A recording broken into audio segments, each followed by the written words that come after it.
Welcome back to part 2 of lecture 7 on the Progressive Era. In order to understand how women's roles were changing during the late 19th and early 20th century, we have to learn what they were changing from. For most of the 19th century, the idea of separate spheres dominated relations between the sexes. The male sphere of influence was the public sphere. It consisted of working outside the home, participation in politics, and men were also thought to be the more morally questionable of the two genders. In other words, men were thought to be smarter than women, but that they were also thought to be a little more morally influenced towards doing bad things than women. The opposite view was held of women.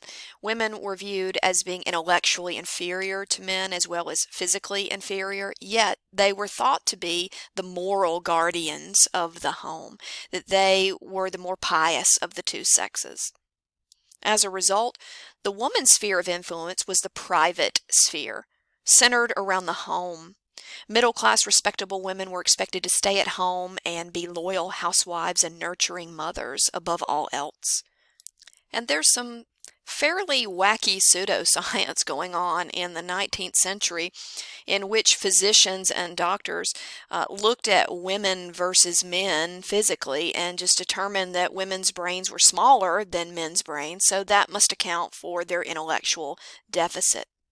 Indeed, it was commonly believed by scientists during the era that the reason why women were not as strong and as smart as men was because they had stopped evolving sooner than them. In other words, that women were sort of version 1.0 of humanity, whereas men had gone on to evolve to version 2.0. As one physician of the day pronounced, quote, "Woman has a head almost too small for intellect, but just big enough for love," unquote. But by the late 19th century, despite societal norms, women were beginning to explore life outside the home for the first time.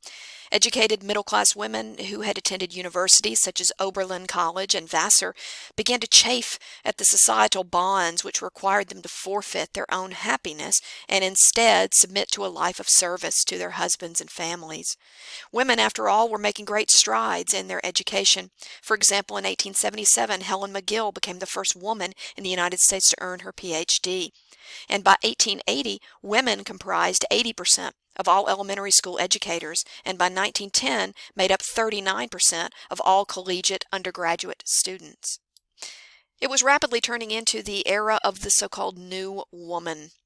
By the 1880s and 1890s, we begin to see a newer generation of single, working class, and middle class women entering the workforce in ever larger numbers. What's significant about the shift in labor is that for the first time, ladies began to work and interact with both women and men outside the home and away from parental supervision. This created a whole new social life for the newer generation of girls growing up during the period. They grew up having friends of both sexes now. Women started flocking to dance halls, amusement parks, and public entertainments to enjoy the company of the opposite sex. Another huge shift in American society as a result of all these women entering the workforce is that ladies now were being paid for their labor.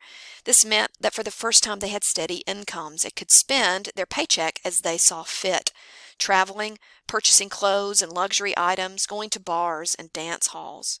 So a new consumer culture will arise in America in which advertisers start paying attention to people who now have some money in their pockets, female consumers. Closely following on the heels of these social and economic changes were women's demands for the right to vote.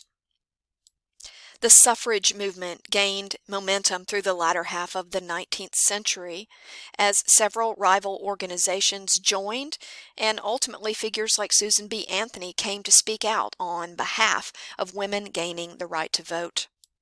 Anthony went on to lead the NWSA, the National Woman Suffrage Association, and to make great strides in trying to attract societal attention to the disparity between men's political voice and women's lack of a political voice. But there was fierce resistance in some quarters to the idea of women gaining the ballot. Political cartoons, such as the one featured here, showcased the idea that if women were allowed to vote, that there would be a role reversal, a gender reversal in households across the nation, that women would suddenly wear the pants in the family and go out and take care of all the business while men were forced to become caretakers. This fear was echoed in an editorial written in the Pueblo Chieftain as the state of Colorado was considering whether or not to extend the franchise to women. As you can see, this author was not a fan of women gaining the vote. He characterized those who appeared before the state legislature as men in petticoats and women in pantaloons. Again, that deep-seated fear that if women were given political equality with men, that almost overnight that the whole society would experience extreme upheaval. He characterized those who wanted the right to vote as by their insane screechings, that they just disrupted the quiet and peace, and that woman's true sphere, he concluded, was in the center of the home circle and not at the polls or in the jury box. Despite sustained pushback from men and women who wanted to deny the right to vote to 50% of the population, we will see that women's suffrage will slowly gain ground. First in western states, more particularly the state of Wyoming will be the first to grant suffrage to women, full suffrage to women, followed several years later by Utah and Colorado. But even then, it will be sort of a piecemeal process, as you can see from the map here on the slide. Some women were granted full suffrage to vote in every single election.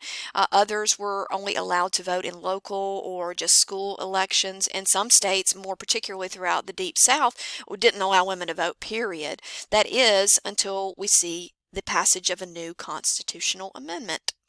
The 19th Amendment to the Constitution was finally ratified in 1920, granting all women nationwide the ability to vote in all elections.